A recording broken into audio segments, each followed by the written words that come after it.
আগুন জ্বলতেছে কিন্তু ইব্রাহিম জ্বলে না, কারণ আমার মালিকের কুদরতের নজর পড়ে গেছে।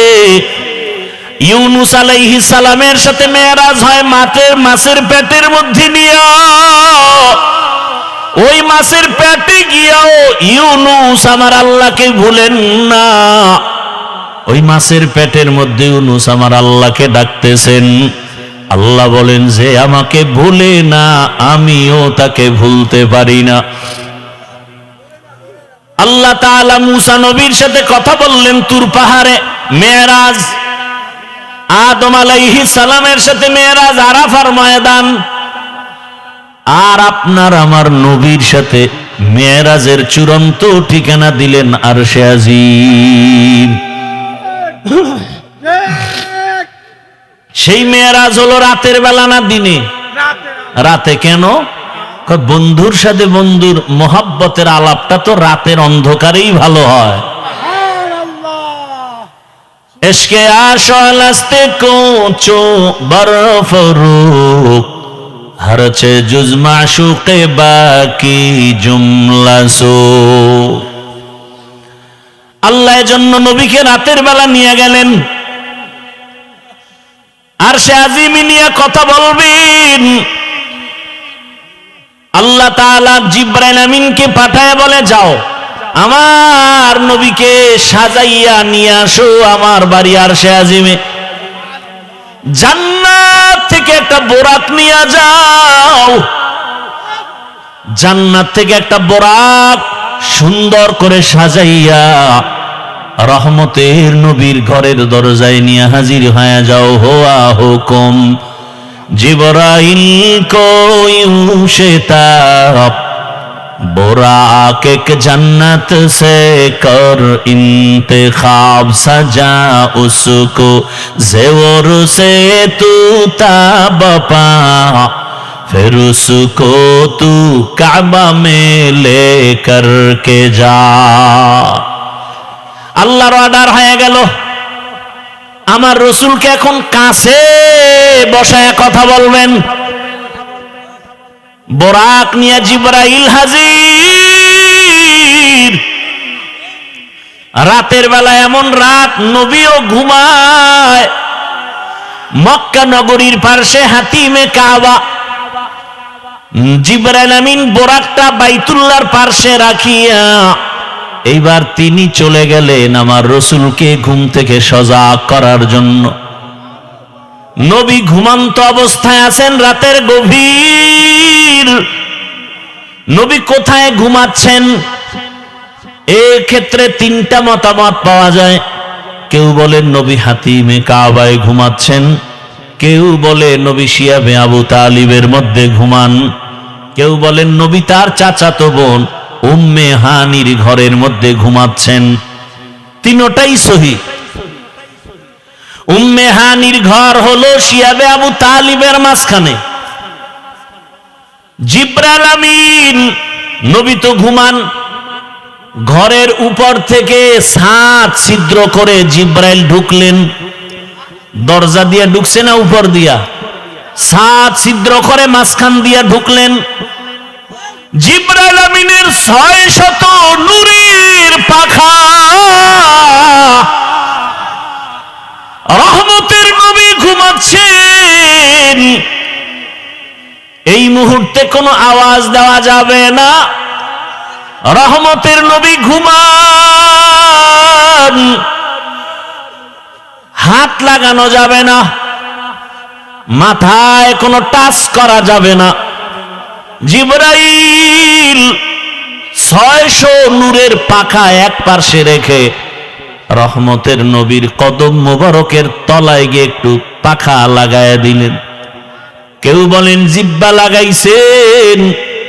রহমতের নবী সজাগ হয়ে গেলেন। তাকায় দেখে জিবরাইল আমিন সামনে বসা। নবী জিজ্ঞাসা করলেন, ভাই জিবরাইল, এই রাত্রে কেন? আবার তাকায় দেখে উপর থেকে আলো দেখা যায়, ছিদ্র, দরজা আটকানো। বলে আপনি কি দরজা দিয়ে ঢুকেন না? কয় না। কোথার থেকে? বলে ছাদ ছিদ্র করে আসছে। উল্টা পথে কেন? আজকে সব ব্যবহার উল্টাই হবে, সব উল্টা হবে। আপনার জন্য এক মহা সুসংবাদ দিয়ে আসছি। আমার আল্লাহ আপনাকে দাওয়াত দিয়েছেন, এখনই রেডি হবেন, আল্লাহর বাড়িতে যেতে হবে। হঠাৎ ঘুমের মাঝে কান্নার আওয়াজ,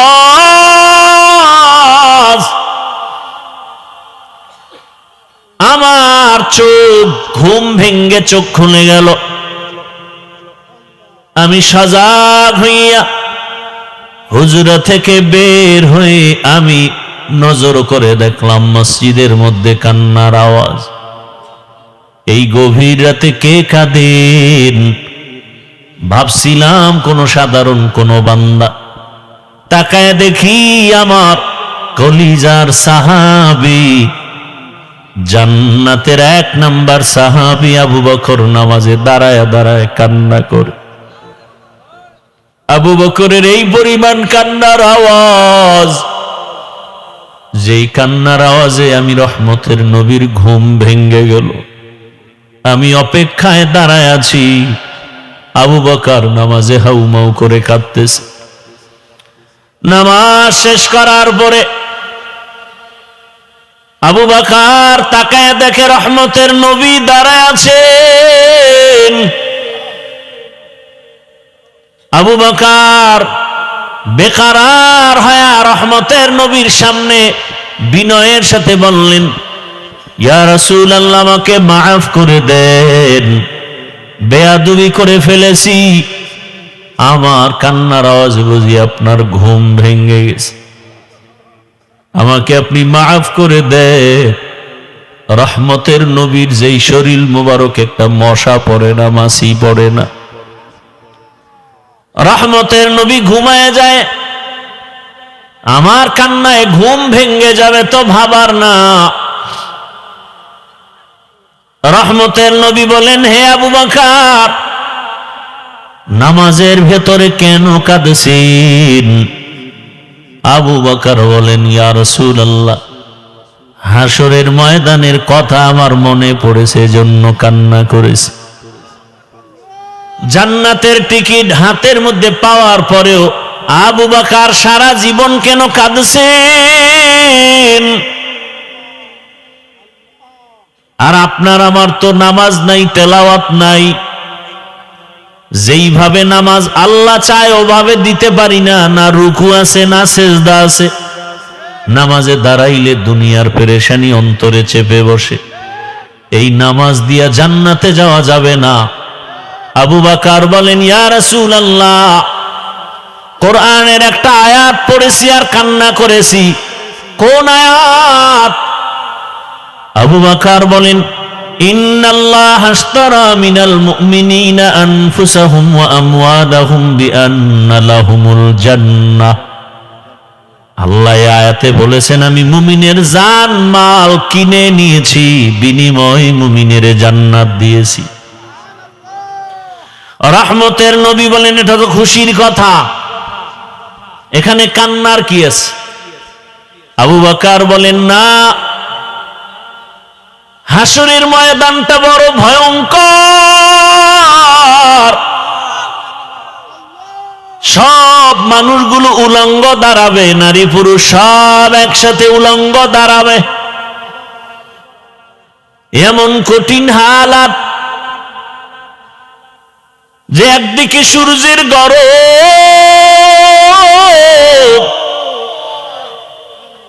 আবার জাহান্নামের চিৎকারের আওয়াজ। ওদিকে নবী আপনিই বয়ান করে কান্না করে বলেছেন, আল্লাহ রাগ হয়ে যাবেন। এমন কঠিন সময় হাসরের মাঠে নবীরা পর্যন্ত ভয়ে কান্না শুরু করবেন। আদম নবী কাঁদবেন, মূসা নবী কাঁদবেন, ইব্রাহিম নবী কাঁদবেন। ওই কঠিন সময় আল্লাহর আদালতে যদি আমাকে ডাকা হয়, আবু বকর, আমার জানমাল আমি নিয়ে তোমার জানমাল নিয়ে জান্নাত দিয়েছি, বিনিময়ে কি পুঁজি নিয়ে আসছো বলো। আমি যদি বলি ও দয়ার মালিক নামাজ রোজা তেলাওয়াত নিয়ে আসছি, আল্লাহ যদি বলেন যেইভাবে নামাজ চাইছি ওভাবে নামাজ পড়তে পারো নাই, যেভাবে জিকির চাইছি ওইভাবে মজা করে জিকির করতে পারো নাই, যেভাবে তেলাওয়াত চাইছি হক আদায় করে তেলাওয়াত করো নাই, আজ তোমার জান মাল নিয়ে তুমি জাহান্নামে যাও, আমার জান্নাত আমারে ফিরায়া দাও। ও রহমতের নবী, ওই দিন আমার কি উপায় হবে? হক আদায় করে নামাজও পড়তে পারলাম না, তেলাওয়াত করতে পারলাম না। আবু বকরের যদি এমন হালাত হয়, আপনার আমার কি উপায় হবে চিন্তা করা উচিত। আপনার আমার কি উপায় হবে চিন্তা করা উচিত। আল্লাহ হেদায়েত দান করুন। জীবন ভরই তো ঘুমায় কাটাইলেন, একটা রাত আল্লাহর জন্য দিছেন, আল্লাহ চাইলে পারবেন দিতে? দেখাতে পারবেন যে আল্লাহ তোমার জন্য একটা রাত ঘুমাই নাই? অন্তত এরকম কোরআনের বাগান আল্লাহওয়ালাদের মজলিসে যদি বসতে পারেন, নিয়তটাকে খালেস করে বসবেন, চোখের পানি নিয়ে বিদায় হবেন, আল্লাহ তাআলা এরকম এক প্যান্ডেল মজলিস আরশে আজিমে ফেরেশতা দ্বারা মিলায় রাখছেন। ওখানে আমাদের গুণগান হচ্ছে আরশে আজিমে। আল্লাহ ফেরেশতাদেরকে বলতেছেন, এমদাদিয়ার ময়দানে যে মানুষ এত ঠান্ডা শীতের মধ্যে বসে আছে, টাকা চায় না, বাড়ি চায় না, গাড়ি চায় না, ফেরেশতারা আমি জানি ওরা কি চায়। ফেরেশতারা বলে আল্লাহ আপনাকে চায়, জান্নাত চায়, জাহান্নাম থেকে তারা মুক্তি চায়। আল্লাহ বলেন ফেরেশতারা সাক্ষী থাক, ওই ময়দানের সব মানুষের গুনাহগুলো আমি মাফ করে দিলাম। আতিনা ফি দারে দুনিয়া না হাসান, আতিনা ফি দারে উকবা না হাসান, ইয়া গিয়াসাল মুস্তাগীসি নাহদিনা লাফতিখারা বিল উলুমে ওয়াল গিনা, হর গরিদে নেকো তু তৈয়ার হ্যায়, जो न मांगे उससे तू बेजार है। সূরাটার নাম বনি ইসরাইল। আল্লাহ তাআলা রাসূলকে, গোটা দুনিয়ার মানুষকে আল্লাহ বানাবার আগেই সিদ্ধান্ত নিলেন মানুষ হবে সৃষ্টির শ্রেষ্ঠ জাতি, মানুষের মতো দামি আর কোনো প্রাণী হবে না। সিদ্ধান্ত নিয়ে আল্লাহ মানুষ সৃষ্টি করলেন, এরপরে দুনিয়াতে পাঠালেন। পাঠানোর পর এই শ্রেষ্ঠত্ব ধরে রাখার জন্য দুইটা ব্যবস্থা দিলেন, যেই দুই ব্যবস্থা ধরে রাখলে মানুষ দুনিয়াতেও বাদশা হবে, কিয়ামতেও বাদশার হালাতে জান্নাতে যাবে। দুই ব্যবস্থার এক ব্যবস্থার নাম ব্যক্তি, আল্লাহর নির্দিষ্ট করা বান্দা। দ্বিতীয় হলো আল্লাহর দেয়া কিতাব। আল্লাহ যত ব্যক্তি পাঠাইছেন মানুষকে শান্তির ঠিকানা বুঝায় দেওয়ার জন্য, এই ব্যক্তিদের মধ্যে শ্রেষ্ঠ ব্যক্তি হলেন রাহমাতুল লিল আলামিন। আর আল্লাহ যত কিতাব দিয়েছেন, এই কিতাবের মধ্যে শ্রেষ্ঠ কিতাব হলো কোরআনুল কারীম। রহমতের নবী এবং কোরআন। দুনিয়ার মধ্যে যত ব্যক্তি শ্রেষ্ঠ হলেন রাহমাতুল লিল আলামিন। আর দুনিয়াতে যত কিতাব আছে, শ্রেষ্ঠ কিতাব হলো কোরআনুল কারীম। আমার রহমতের নবী কোন কোন কারণে শ্রেষ্ঠ, শুধু আয়াতগুলো যদি তেলাওয়াত করি ঘন্টাকে ঘন্টা চলে যাবে। আমার নবী যে শ্রেষ্ঠত্বের আয়াত আল্লাহ দিছেন, ইন্না আতাইনাকাল কাউসার ফাসাল্লি লিরাব্বিকা ওয়ানহার ইন্না শানিআকা হুয়াল আবতার। নবীজিকে আল্লাহ কাউসার দান করেছেন শ্রেষ্ঠত্বের একটা কারণ। নবীজিকে আল্লাহ এত মর্যাদা দান করেছেন তার আর এক কারণ আর এক আয়াতে, ওয়ামা আরসালনাকা ইল্লা রাহমাতাল লিল আলামিন। রহমতের নবী শ্রেষ্ঠ কেন তার আর এক কারণ, মা কানা মুহাম্মাদুন আবা আহাদিম মির রিজালিকুম ওয়ালাকিন রাসূলুল্লাহি ওয়া খাতামান নাবিয়্যিন। রহমতের নবী শ্রেষ্ঠ হওয়ার আরো কারণ, ইন্না আরসালনাকা শাহিদাও ওয়া মুবাশশিরাও ওয়া নাযীরা ওয়া দাঈয়ান ইলাল্লাহি বিইজনিহি ওয়া সিরাজাম মুনীরা। রহমতের নবীর শ্রেষ্ঠ হওয়ার আরো কারণ, লাকাদ কানা লাকুম ফি রাসূলিল্লাহি উসওয়াতুন হাসানাহ। রহমতের নবী শ্রেষ্ঠ হওয়ার আরো কারণ, ওয়াদ-দুহা ওয়াল-লাইলি ইযা সাজা মা ওয়াদ্দা'আকা রাব্বুকা ওয়া মা ক্বালা ওয়ালাল আখিরাতু খায়রুল লাকা মিনাল উলা। আল্লাহ আমার নবীকে যত কারণে শ্রেষ্ঠ বানাইছেন এর মধ্যে একটা কারণ হলো আমার তেলাওয়াতকৃত আয়াত, সুবহানাল্লাযী আসরা বিআবদিহি লাইলাম মিনাল মাসজিদিল হারাম। সমষ্টি কথা হলো মেরাজ দিয়ে আল্লাহ আমার রাসূলকে শ্রেষ্ঠ মর্যাদা দিয়েছেন। বর্তমান আরবি মাস রজব, এর পরের মাস শাবান, এর পরের মাস রমাজান।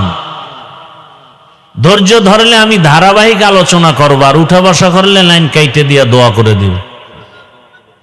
ধারাবাহিক আলোচনা করলে একটু সময়ের দরকার। আরবি মাস এগুলো মুমিন হিসাবে মনে রাখা ওয়াজিবে কিফায়া। আমরা আরবি মাসের নাম মনে রাখবো দূরের কথা, বাংলা মাসের নামই মনে রাখি না। যেই বাংলার জন্য জীবন দিল কত যুবক, বরং সেই দিনটাকেও স্মরণ করে ইংরেজিতে 21শে ফেব্রুয়ারি। আমরা কি তোমায় ভুলতে পারি? 21শে ফেব্রুয়ারি এই ইংলিশ নামটা উচ্চারিত হওয়ার জন্য ওরা জীবন দেয়নি, বাংলা ভাষা ঠিক রাখার জন্য দিয়েছে। যাই হোক, আরবি মাসের নাম মনে রাখা উচিত, তবে আমাদের মাঝে একেবারে যে মনে রাখে না তা না। কিছু কিছু মাসের নাম আমাদের বাংলাদেশি জাতিরা মনে রাখে, যেই মাসে খাওন পাওয়া যায়, খাওন আছে। যেমন শবে বরাত কোন মাসে আসবে এটা গণনা করে হিসাব করে বের করেছে, ওদিন তবারক।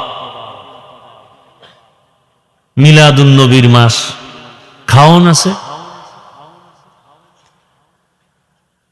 রজব মাস বড় দামি এবং খুবই সম্মানিত এক মাস। সূরা তাহা আল্লাহ ওখানে উল্লেখ করেন, আল্লাহ নিজে সিদ্ধান্ত করেছেন বছরে মাস হবে 12টা। ইন্না ইদ্দাতাশ শুহুরি ইনদাল্লাহি 12 শাহরান ফি কিতাবিল্লাহ ইয়াউমা খালাকাস সামাওয়াতি ওয়াল আরদ মিনহা আরবাআতুন হুরুম যালিকাদ দীনুল কাইয়্যিম। গণনার আকারে মাস হবে 12টা। কিয়ামত পর্যন্ত কয় মাসে এক বছর? কোন বছর 13 মাসে হবে না, 11 মাসে হবে না। কয় মাস? 12 মাস। আরবি 12 মাসের প্রথম মাস হলো মুহররম। কোন মাস? আল্লাহ বলেন এই 12 মাসের মধ্যে আমি আল্লাহ 4 মাস রাখলাম সর্বোৎকৃষ্ট সম্মানিত। এই 4 মাস হলো 12 মাসের মধ্যে বড় দামি, অন্য মাসের তুলনায় এই মাসটাও দামি, অন্য মাসও দামি, তবে একটু এটার আলাদা মর্যাদা। আল্লাহ কয় যে 4 মাস দামি, এই সিদ্ধান্তটা কবে করেছি? ইয়াউমা খালাকাস সামাওয়াতি ওয়াল আরদ, আসমান জমিন যেদিন সৃষ্টি করেছি ওদিন সিদ্ধান্ত নিছি বছরে মাস হবে 12টা, এবং এর মধ্যে 4 মাস হবে দামি। 3 মাস লাগাতার লাগানো। মুহররম হইল বছরের প্রথম মাস আরবি, এর পরের মাস এর আগের মাস না, হজের মাস, হজের আগের মাস, হজের পরের মাস। আর এই রজব মাসটা একটু আলাদা, জিকাদা, জুলহিজ্জা, মুহররম। হজের মাস হলো জিলহজ, এর পরের মাস থেকেই বছর শুরু আরবি। আর ওই হজের মাসের আগের মাস, আর এই রজব শাবানের আগে, এই 4 মাস আল্লাহ এটা লৌহে মাহফুজে লিখে ফেলেছেন কুদরতের কলম দ্বারা আসমান জমিন সৃষ্টির দিন। সেই সম্মানিত মাসের 1 মাস রজব। মেরাজের কারণে এ মাসের সম্মান না, বরং মেরাজ আলাদা, এ মাস আলাদা। আমরা তো রজবে মেরাজের ঘটনা বয়ান করি, মসজিদে মসজিদে বয়ান হয়েছে 2-3 দিন আগে, জুমায় বয়ান হয়েছে। মূলত উলামায়ে কেরাম, ঐতিহাসিকগণ বিশ্লেষণ করে বলেছেন রসুলের মেরাজ হয়েছে এটা সত্য, তবে রজবে হয়েছে এর কোনো গ্যারান্টি নেই। কেউ বলেন রসুলের মেরাজ হয়েছে রমাজানে, কেউ বলেন রসুলের মেরাজ হয়েছে মুহররম মাসে, কেউ বলেন জিকাদা, হজের আগের মাসে। মোটমাট কথা হলো মেরাজ হয়েছে এটা সত্য। এখন প্রশ্ন হলো মেরাজটা কি স্বপ্ন যোগে হলো না সশরীরে হলো? এ নিয়ে অনেক মতানৈক্য। এখনো বহু নাস্তিকরা রসুলের মেরাজ মেনে নিতে পারে না, বলে স্বপ্ন যোগে হয়েছে। ইসলামী শরিয়া এবং কোরআন হাদিস প্রমাণ করে মেরাজ হয়েছে সশরীরে। এখন কথা হলো মেরাজ হলো কেন? প্রশ্ন খেয়াল করবেন, মেরাজ হলো কেন? এবং এই মেরাজ হলো রাতের বেলা না দিনে? দিনে না হয়ে রাতে হলো কেন? এবং মেরাজটা শুরু হয়েছে বাইতুল্লাহ থেকে, বাইতুল মাকদিস, ওখান থেকে মেরাজ শুরু। আল্লাহ বাইতুল্লাহ থেকে ডাইরেক্ট আল্লাহর বাড়ি নিতে পারতেন না, বাইতুল মাকদিস নিলেন কেন? কথা বুঝে আসছে? এরপরে আসেন আয়াতের বিশ্লেষণ। আয়াতে ঢুকার আগে এই কথাগুলো খেয়াল করি। পৃথিবীতে আল্লাহ যত নবী রাসূল পাঠিয়েছেন সকলের মেরাজ হয়েছে। মুসা নবীর মেরাজ জমিনে, ঈসা নবীর মেরাজ হয়েছে জমিনে, ইব্রাহিম নবীর মেরাজ জমিনে, সব নবীর মেরাজ জমিনে। আর একমাত্র রহমতের নবীর মেরাজ হলো আরশে আজিমে। ব্যবধান আছে না নাই? সব নবীদের মেরাজ জমিনে, রহমতের নবীর মেরাজ কেন আরশে আজিমে হলো? প্রশ্ন আছে না নাই? ভালো করে খেয়াল করেন। কারণ হলো সব নবীদের সীমানা জমিনের মাঝে, আর আমার নবীর নবুয়তের সীমানা শুধু জমিন না, আরশে আজিম পর্যন্ত। মেম্বার সাহেব চেয়ারম্যানের ইউনিয়নের খবর নেওয়ার দায়িত্ব তার না, তার দায়িত্ব ওয়ার্ডের মানুষের খবর নিবে আর ঘুরবে। চেয়ারম্যান সাহেব ইউনিয়নে ঘুরবেন আর খবর নিবেন, এমপির আসনে যাবেন না। এমপি সাহেব তার আসনের মানুষের খোঁজ খবর নিবেন, সরকারের ভূমিকা নিবেন না। কথা ঠিক না? মুসা নবীর যতটুকু সীমানা, অতটুকুর জন্যই তিনি খোঁজ খবর নিবেন তার নবুয়তের সীমানা। ইব্রাহিম নবীর নবুয়তের সীমানা জমিনের যতটুকু দিয়েছেন অতটুকু নিবেন। আর আপনার আমার রহমতের নবী, আল্লাহ তাকে নবুয়তের সীমানা দিয়েছেন দো জাহান সহ। রহমতের নবীর নবুয়তের সীমানা শুধু জমিনে না, কারণ আমার নবী শুধু জমিনের নবী না, কুল মখলুকতের নবী। তাহলে জমিন দেখানো হয়ে গেছে, নবীর যে নবুয়তের সীমানা আর উপরে আছে এটা দেখাতে হবে না। এজন্য আল্লাহ তাকে উপরে নিছেন, ইনভাইট করেছেন, দাওয়াত দিয়েছেন। নাম্বার 2, সব নবীদের মেরাজ হলো ইমতিহান, আর আপনার আমার রহমতের নবীর মেরাজ হলো ইনআম। সব নবীদের মেরাজ হলো পরীক্ষা, আর আপনার আমার রহমতের নবীর মেরাজ হলো একমাত্র পুরস্কার। সব নবীর মেরাজ পরীক্ষা, আমার রসুলের মেরাজ পুরস্কার। পরীক্ষা ছাড়া পুরস্কার পায়নি, কথা বলেন না কেন? নবীরে যদি পুরস্কার দিতে আরশে আজিমে নেয় তো পরীক্ষা হইল কই? সব নবীর পরীক্ষা, মেরাজ মানে পরীক্ষা। এবং মেরাজের স্থান, আদম আলাইহিস সালামের মেরাজ আরাফাতের ময়দানে, মুসা নবীর মেরাজ তুর পাহাড়ের চূড়ায়, ইব্রাহিম তার মেরাজ হলো আগুনের ভেতরে। আরে মেরাজ মানে উপরে উঠা। মেরাজ মানে কি? খেয়াল করেন, খেয়াল করেন, বয়ান ইচ্ছা করে করা যায় না। চুম্বুকে চুম্বুক টানলে না কাজ হয়, কথা ঠিক না? আল্লাহ কথা বের করে দেন, মুখস্থ করে বলা যায় না। আপনাদের দিলের আকর্ষণ, মহাব্বত কথা বের করবে। এলেমের মাস্তানি চলে না তো এ জায়গায়। বহু আলেম মাইকের সামনে বসলে কথা বলা যায় না, পারে না। বড় আলেম, আল্লাহ যাকে পছন্দ করেন আল্লাহ তাকে দিয়ে সে কাজ নিবেন। সে মাইকের সামনে কথা না বললে কি হবে? গোটা দুনিয়াতে বক্তা তৈরি করার ফ্যাক্টরিতে তারা বসে আছেন। আমাদের এলেম শিখাইছেন না?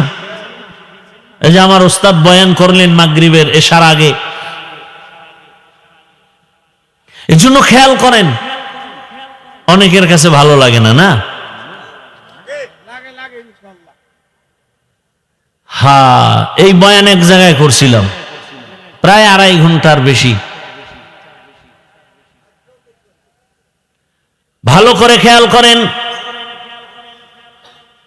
ইব্রাহিম নবীর মেরাজ আগুনের ভেতরে। কেমনে হয়েছে? কাহিনীতে ঢুকলে আর সম্ভব? এ রাত শেষ হয়ে যাবে। আগুনের মধ্যে কেমনে মেরাজ হয়েছে? ও মেরাজ মানে কি? উপরে উঠা। এই উপরে উঠা একটা হলো জাহেরি আর একটা হলো বাতিনি। একটা কি আর একটা কি? বাতিনি।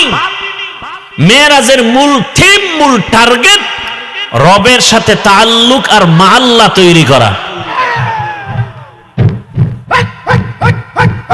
খুব খেয়াল করি ভাইরা আমার, বয়ান করতে দিতে হবে, নাইলে তো পারবো না আগাইতে। খেয়াল করেন, মেরাজ উরুজ, ঊর্ধ্বে গমন, উপরের দিকে উঠা। মুফাসসিরিন কেরাম লিখেছেন এই উপরে উঠা এটা 2 ভাবে।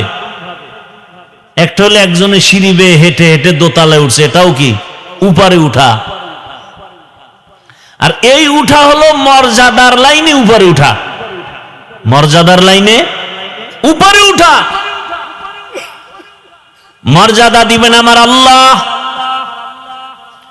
এটা একটা উপরে উঠা মর্যাদার লাইনে, এটা জাহিরি আর একটা বাতিনি। রহমতের নবী আমার দোনো লাইনেই আগায়া যাইতেছেন। একটা উপরে উঠা মর্যাদা, বেয়াদবি ক্ষমা চাই, বুঝাবার জন্য বলছি। আমি স্টেজে বসা, আপনারা কোথায় বসা? নিচে বসা।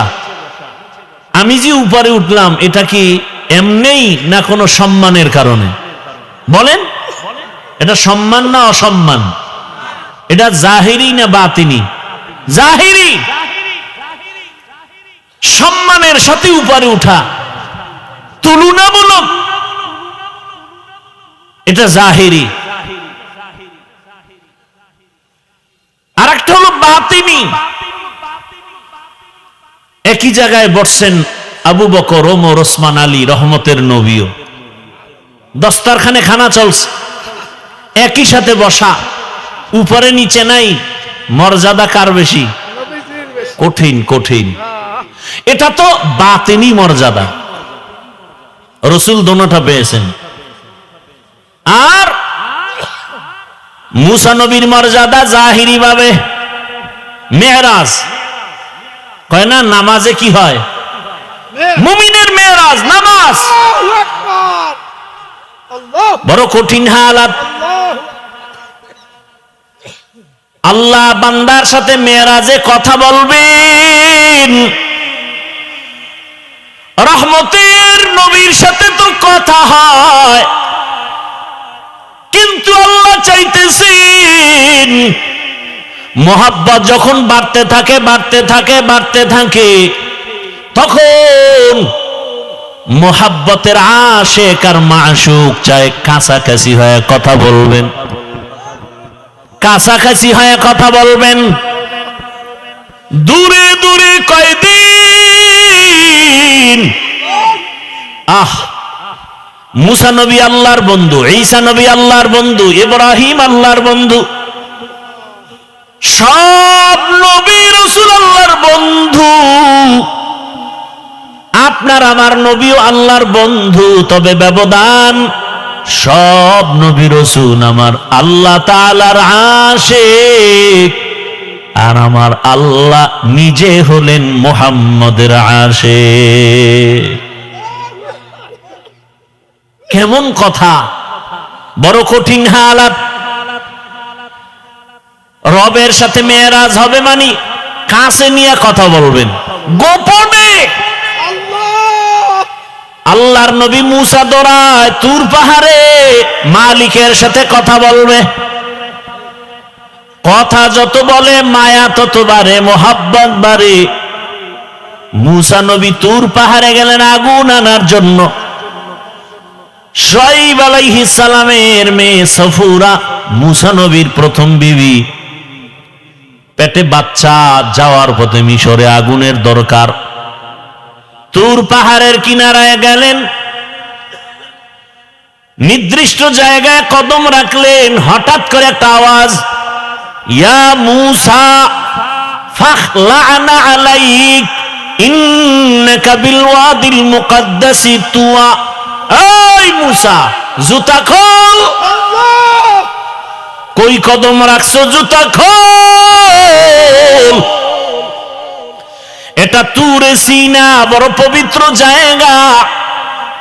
মুসা নবী বলেন, মানুষে যদি আওয়াজ দিত, হয়তো ডান না হয় বাম না হয় সামন না হয় পিছন, কিন্তু আমার যে জুতা খোলার আওয়াজ দিল, চতুর্মুখী একটা আওয়াজ পাইলাম। আমি জিজ্ঞাসা করলাম, কে আপনি? আবার গাইবি আওয়াজ, আনা রব্বুক, আমি তোমার রব। মুসা নবী কয়, আমি যত আগাই আগুন তত পেছনে যায়। এবার কথা বলতেছি, প্রশ্ন করতেছি, জবাব পাইতেছি পর্দার আড়াল থেকে কথা। যত কথা বাড়ে মোহাব্বত বাড়ে, মোহাব্বত বাড়ে, মোহাব্বত বাড়ে। এত পরিমাণ মোহাব্বত বেড়ে গেল, কই বিবি, কই সন্তান, কই ভাই, কোনো খবর নাই। এখন তো এমন ভাবে মোহাব্বতের বন্ধনে আবদ্ধ, স্ত্রীর চিন্তা নাই, ঘরের চিন্তা নাই, ভাইয়ের চিন্তা নাই, দলের চিন্তা নাই, এখন একটাই অন্তরে আমার রব, আমার রবের আমি কাছে পেয়ে গেলাম, কথা পাইতেছি। এখন আর বাড়ির চিন্তা নাই, কেমনে রবেরে দেখবে। হঠাৎ মায়া অন্তরে এমন ইশক আর মোহাব্বত, মুসা নবী ডাক দিয়া কয় রব্বি আরিনি, ও রহমতের আল্লাহ একবার একটু আমাকে দেখা দাও। আল্লাহ বলেন লান তারানি, ও মুসা আমারে দেখতে পারবা না। মুসা নবী বারবার বলে রব্বি আরিনি, আল্লাহ বারবার বলেন লান তারানি। মুসা নবী বলেন আসো আমাকে একটু দেখা দাও। রবের নাম নাও, রবের নাম শুনি, রবের আওয়াজ শুনি, এত মজা, এত মজা। ইন্নামাল মুমিনুনা আল্লাযীনা ইযা যুকিরাল্লাহু ওয়াজিলাত কুলুবুহুম ওয়া ইযা তুলিয়াত আলাইহিম আয়াতুহু যাদাতুহুম ঈমানা ওয়া আলা রাব্বিহিম ইয়াতাওয়াক্কালুন। আল্লাহ বলেন যারা খাঁটি ঈমানওয়ালা, এদের সামনে যখন আমার নাম বলা হবে, আল্লাহর নামের জিকির হবে, নাম উচ্চারণ হবে, তখন তাদের কলবে ঝালঝালা শুরু হয়ে যাবে, কলবের ভেতরে কম্পন। আর যখন কোরআনের তেলাওয়াত হবে তখন তাদের ঈমান এই পরিমাণ তাজা হয়ে যাবে। ঈমান যখন তাজা হয়ে যাবে, আরে একটা মানুষের চিন্তা চেতনা এমন, আমি প্রায় সময় বলি, শামসুল হক ফরিদপুরি রহমাতুল্লাহ আলাইহি বলেন দুনিয়াতে যত মানুষ দেখো সব পাগল। কেউ টাকার পাগল, কেউ ক্ষমতার পাগল, কেউ নারীর পাগল, কেউ বাড়ির পাগল, কেউ সৌন্দর্যের পাগল। আর এ দুনিয়াতে একদল মানুষ, এরা টাকার পাগল না, গাড়ির পাগল না, বাড়ির পাগল না, সৌন্দর্যের পাগল না। এই মানুষগুলো একমাত্র আমার মাওলার পাগল। যে টাকার পাগল সে 24টা ঘন্টাই ফিকির করে টাকা, টাকা, ডানে বামে সামনে পেছনে টাকা। যে গাড়ির পাগল সে সব সময় ফিকির গাড়ি আর গাড়ি। যে বাড়ির পাগল সে 24টা ঘন্টায় ফিকির আর জিকির, বাড়ি বাড়ি বাড়ি। আর যেই বান্দার অন্তরে আমার মালিকের আগুন, ওই বান্দা বাড়ি চায় না, গাড়ি চায় না, ওই বান্দার অন্তরে সবসময় আগুন জ্বলে। আমার মালিক, আমার মালিকের তো এখনো চিনতে পারি নাই। আজ আমি কথা বলি, কত সুন্দর কণ্ঠের আওয়াজ। এই সুন্দর কণ্ঠ কে দিলেন তাকে তো একবারও চিনলাম না। আমারে বাড়ির মালিক, গাড়ির মালিক, সন্তানের মালিক কে বানাইছেন?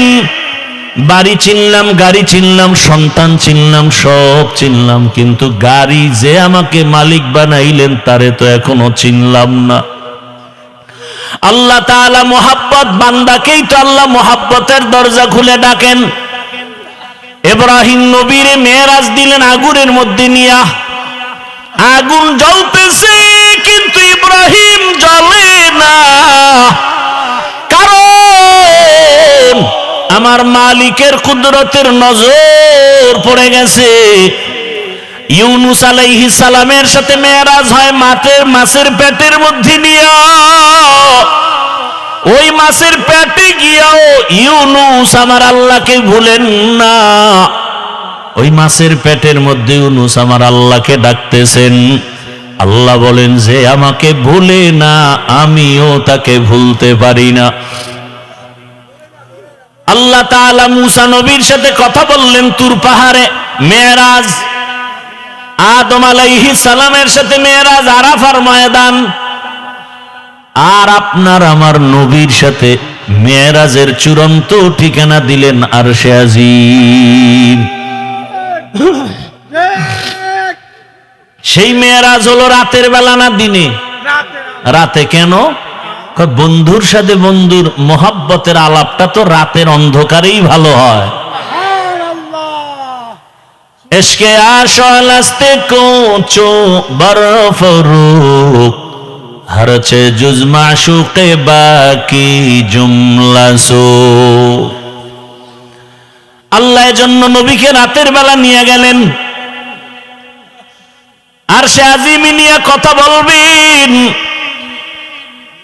আল্লাহ তাআলা জিবরাইল আমিনকে পাঠায় বলে, যাও আমার নবীকে সাজাইয়া নিয়ে আসো আমার বাড়ি আরশে আজিমে। জান্নাত থেকে একটা বোরাক নিয়ে যাও, জান্নাত থেকে একটা বোরাক সুন্দর করে সাজাইয়া রহমতের নবীর ঘরের দরজায় নিয়ে হাজির হয়ে যাও। হোয়া হুকুম জিবরাইল কো यूं शिताब बुराक एक जन्नत से कर इंतखाब सजा उसको ज़ेवर से तू ताबपा फिर उसको तू काबा में लेकर के जा। আল্লাহর অর্ডার হয়ে গেল, আমার রসুলকে এখন কাছে বসায় কথা বলবেন। বোরাক নিয়ে জিবরাইল হাজির। রাতের বেলা এমন রাত নবীও ঘুমায়। মক্কা নগরীর পার্শ্বে হাতিমে কাবা, জিবরাইল আমিন বোরাকটা বাইতুল্লাহর পার্শ্বে রাখিয়া এইবার তিনি চলে গেলেন আমার রসুলকে ঘুম থেকে সজাগ করার জন্য। নবী ঘুমন্ত অবস্থায় আছেন, রাতের গভীর। নবী কোথায় ঘুমাচ্ছেন? এই ক্ষেত্রে তিনটা মতামত পাওয়া যায়। কেউ বলেন নবী হাতিমে কাবায় ঘুমাচ্ছেন, কেউ বলে নবী শিয়াবে আবু তালিবের মধ্যে ঘুমান, কেউ বলেন নবী তার চাচাতো বোন উম্মে হানির ঘরের মধ্যে ঘুমাচ্ছেন। তিনটাই সহি। উম্মে হানির ঘর হলো শিয়াবে আবু তালিবের মাঝখানে। জিবরাইল আমিন নবী তো ঘুমান, ঘরের উপর থেকে 7 ছিদ্র করে জিবরাইল ঢুকলেন। দরজা দিয়ে ঢুকছে না উপর দিয়া? 7 ছিদ্র করে মাঝখান দিয়া ঢুকলেন। জিবরাইল আমিনের 600 নূরের পাখা, রহমতের নবী ঘুমাচ্ছেন। এই মুহূর্তে কোনো আওয়াজ দেওয়া যাবে না। রহমতের নবী ঘুমান, হাত লাগানো যাবে না, মাথায় কোনো টাচ করা যাবে না। জিবরাইল 600 নূরের পাখা এক পার্শ্বে রেখে রহমতের নবীর কদম মোবারকের তলায় গিয়ে একটু পাখা লাগায় দিলেন। কেউ বলেন জিব্বা লাগাইছেন। রহমতের নবী সজাগ হয়ে গেলেন, তাকায় দেখে জিবরাইল আমিন সামনে বসা। নবী জিজ্ঞাসা করলেন, ভাই জিবরাইল, এই রাত্রে কেন? আবার তাকায় দেখে উপর থেকে আলো দেখা যায়, ছিদ্র, দরজা আটকানো। বলে আপনি কি দরজা দিয়ে ঢুকেন না? কয় না। কোথার থেকে? বলে 7 ছিদ্র করে আসছে। উল্টা পথে কেন? আজকে সব ব্যবহার উল্টাই হবে, সব উল্টা হবে। আপনার জন্য এক মহা সুসংবাদ নিয়ে আসছি। আমার আল্লাহ আপনাকে দাওয়াত দিয়েছেন, এখনই রেডি হবেন, আল্লাহর বাড়িতে যেতে হবে। কেমন মজা! এগুলো বুঝবে কে? বুঝবে কে? তেরা আয়না আলমে রঙ্গ বু হে, তেরা আয়না আলমে রঙ্গ বু হে, जिधर दिखता हो उधर तू ही तू है। আরে আল্লাহর মোহাব্বতের বান্দারা, সর্বাবস্থা আমার মালিকের পাওয়ার জন্য পাগল পারা হয়ে থাকেন। অন্তরের মধ্যে একটা আগুন জ্বলতে থাকে। দুনিয়ায় সব পেলাম, কিন্তু আসল মালিকের যদি না পাই আমার কোনোটাই আর জীবনে সফল হবে না। জিবরাইল আমিন বলেন, নবী রেডি হন, চলতে হবে রবের দরবারে। বোরাক রেডি।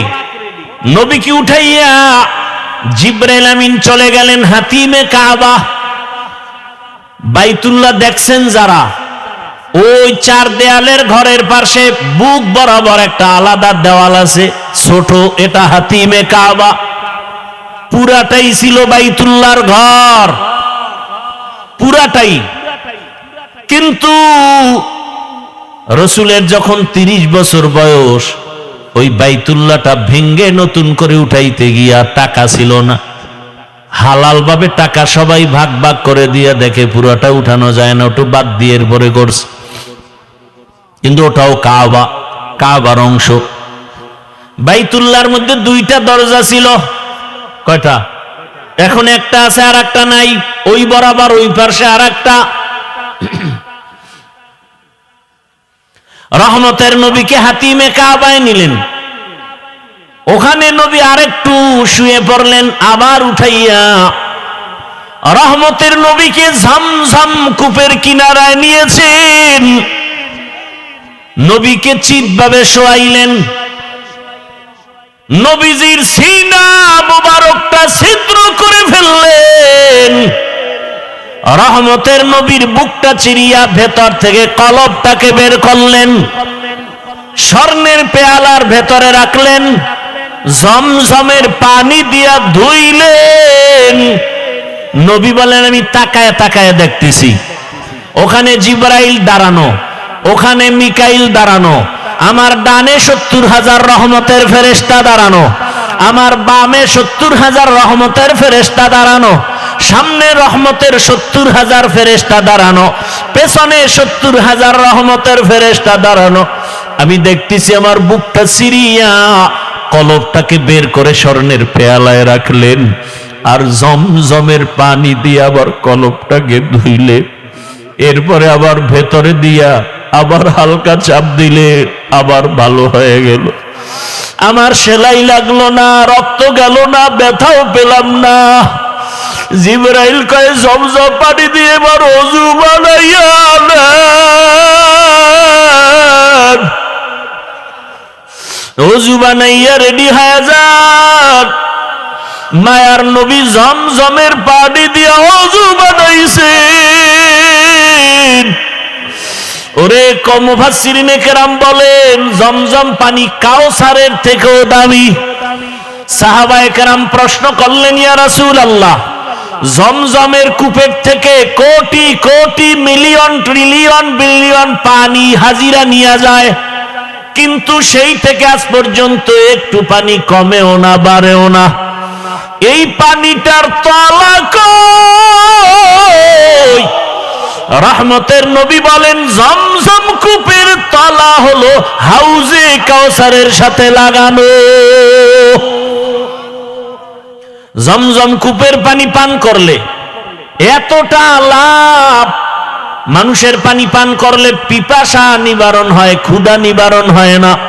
জমজম পানিটা পান করলে ক্ষুধা নিবারণ হয়, পিপাসাও নিবারণ। কেউ যদি জমজমের পানি পান করে, নবী বলেন, তুমি এই দোয়া পড়ে পান করো, আল্লাহুম্মা ইন্না নাসআলুকা ইলমান নাফিআ ওয়া রিজকান ওয়াসিআ ওয়া শিফাআম মিন কুল্লি দা। জমজমের পানি পান করো, রোগের ঔষধ। বান্দা, তোমার শেফা আল্লাহ দান করবেন, এত পাওয়ার ওয়ালা পানি। নবী বলেন, ওযু করলাম, এরপরে 2 রাকাত নামাজ আদায় করলাম। মেরাজ সফর শুরু হবে, এখান থেকে একটা সবক, কেউ যদি সফরে বের হও, ওযু সহ বের হও, 2 রাকাত নামাজ পড়ে বের হও। নবী নামাজ কমপ্লিট করে দোয়া করলেন। এবার জিবরাইল বলেন, ইয়া রাসূলুল্লাহ, বোরাক রেডি, উঠেন। নবী উঠবে, কিন্তু বোরাক একটু বাহানা করে, উঠাইতে চায় না। জিবরাইল বলে, বোরাক এমন কেন করো, চিনো?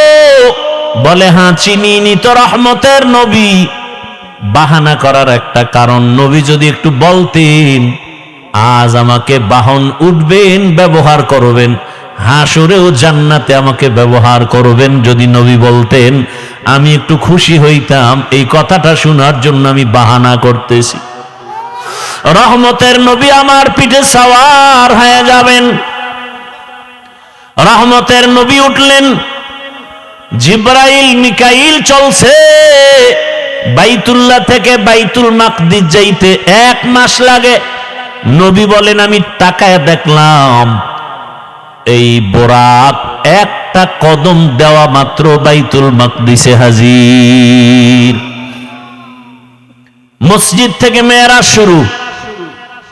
এজন্যই তো বান্দা মুমিনের মেরাজ হলো নামাজ। মসজিদে গিয়া নামাজে দাঁড়াও, ওখানে ঢুকার সময় ইতিকাফের নিয়তে ঢুকো। দুনিয়াবি কালেকশন সব বন্ধ, এখন রবের সাথে সম্পর্ক। রবের দরবারে হাজির হয়ে গেছো। এজন্যই তো নামাজের মধ্যে কোনো সালাম চলে না, কথা চলে না। কেন? তখন একমাত্র কথা চলে আমার রবের সাথে। নামাজের ভেতরে রবের সাথে কথা চলবে। দুনিয়ার কানেকশন বন্ধ, ব্যবসা বন্ধ, চাকরি বন্ধ, কথা বন্ধ। কেউ সালাম দেওয়া জায়েজ নাই, দিলেও নিতে পারবে না। রহমতের নবী বলেন বের হয়ে গেলাম, মাঝখানে আরো জায়গায় জায়গায় দাঁড়াইলাম। প্রথম স্টেশন মদিনাতুল মুনাওয়ারায় নামলাম, 2 রাকাত নামাজ পড়লাম। এরপরে আবার যাইতেছি, মুসা নবীর এলাকা তুর পাহাড় দেখলাম। মুসা নবীর কবরটাও আল্লাহ দেখাইছেন। আমি মুসা নবীর কবরের দিকে তাকায় দেখি মুসা নবী কবরে নামাজ আদায় করতেছি। আল্লাহ রসুল বলছেন সব নবীরা কবরে জিন্দা। আল আম্বিয়া ওয়াহিয়াউন ফি কুবুরিহিম ইউসাল্লুন। সমস্ত নবী রসুল কবরে জিন্দা। আল্লাহ কোরআনে বলেন আমি এদেরকে খানা দেই, রিজিক দেই। এই হাদিসটা আওলাদে রসুল হুসাইন আহমদ মাদনী রসুলের রওজার পাশে ছাত্রদেরকে পড়াচ্ছেন। ছাত্ররা কয় হযরত, নবী রসুল মসজিদে কবরের মধ্যে নামাজ পড়েন, এটা কেমনে? কয় আমাকে জিজ্ঞাও কেন? যিনি হাদিস কইছেন তিনি তো রওজায় আছে, তাকে জিজ্ঞেস করো। ছাত্ররাও তো তেমন আমাদের মতো বেআমল আর বেয়াদব না। আওলাদে রসুলের সামনে ছাত্র কত দামি।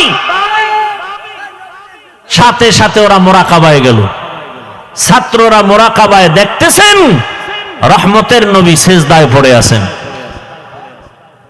ভাইরা আমার, বাইতুল মাকদিসে চলে গেলেন।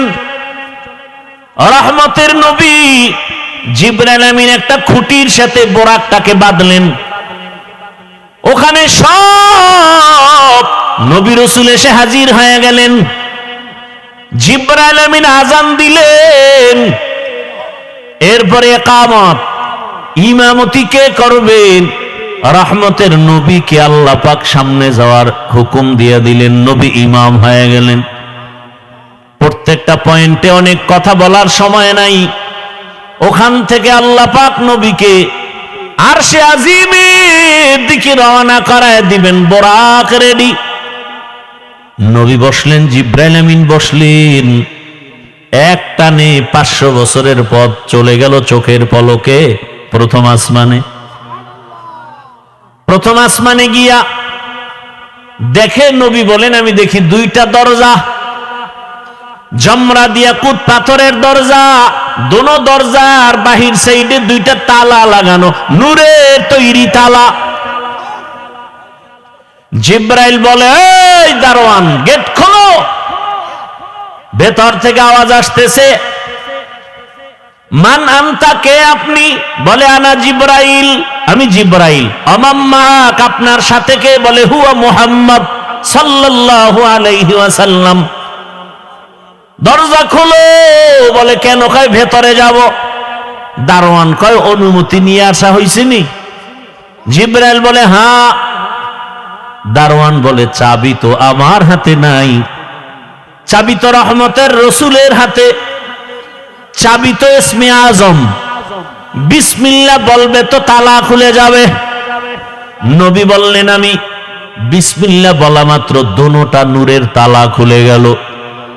ভেতরে ঢুকলাম।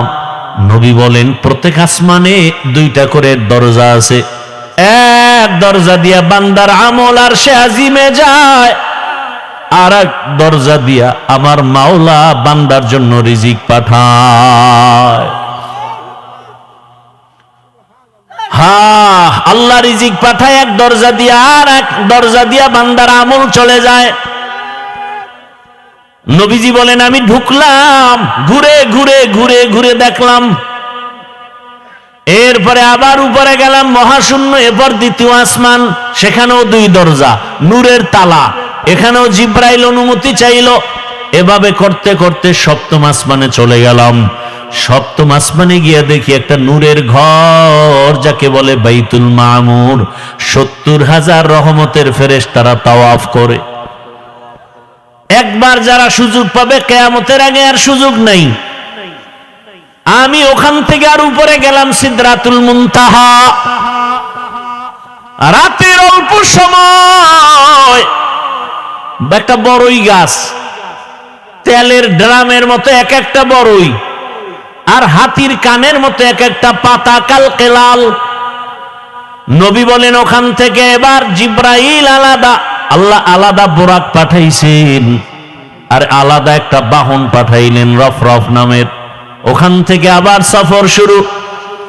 যাইতেছি যাইতেছি, কত পানি, কত আগুনের স্তর পারায়া যাইতে যাইতে যাইতে যাইতে অনেক উপরে যাইতেছি, অনেক।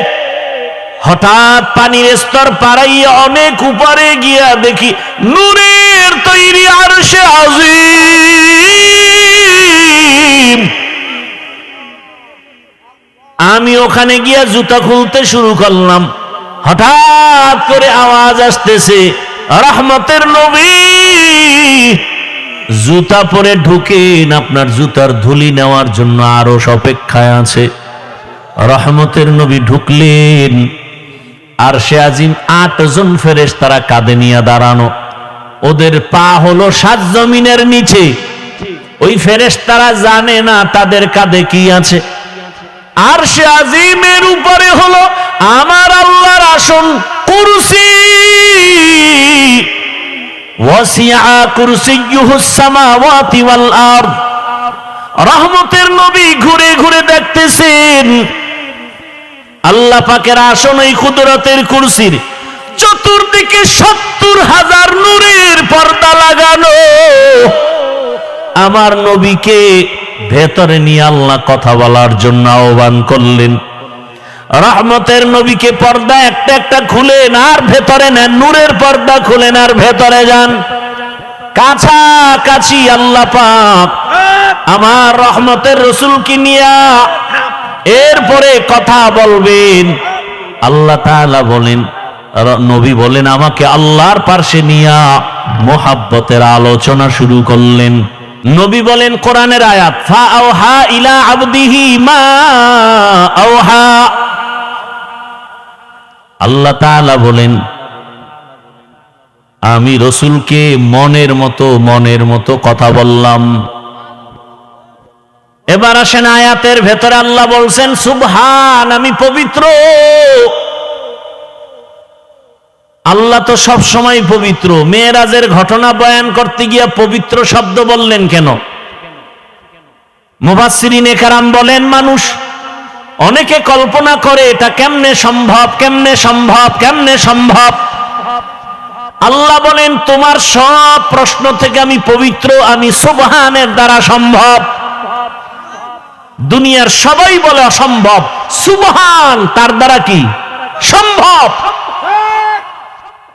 ঈসা নবীকে জমিন থেকে দ্বিতীয় আসমানে যদি মাওলায় নিতে পারেন, আমার রসুলকে পারবেন না? পারেন না? মুসা নবীকে আমার আল্লাহ তুর পাহাড়ে নিয়ে কথা বলায় বেহুশ করাতে পারেন। ইউনুস নবীকে মাছের পেটে নিয়ে আবার যদি ফিরায় দিতে পারেন, তাহলে আমার রসুলকে আরশে নেওয়া অসম্ভব। আল্লাহ বলেন সুবহান, আমি পবিত্র, সত্তার জন্য সম্ভব। বিলকিসের সিংহাসন সুলাইমান পয়গম্বরের সামনে চোখের পলকে হাজির করেছেন একজন সাধারণ মুসলমান মানুষ, কোরআন ও হাদিসের এলেমওয়ালা, আল্লাহর দেওয়া ইলমের অধিকারী, চোখের পলকে নিয়ে আসেন। এটা যদি পারে আমার রসুলকে আল্লাহ কেন আরশে আজিমে নিতে পারবেন না?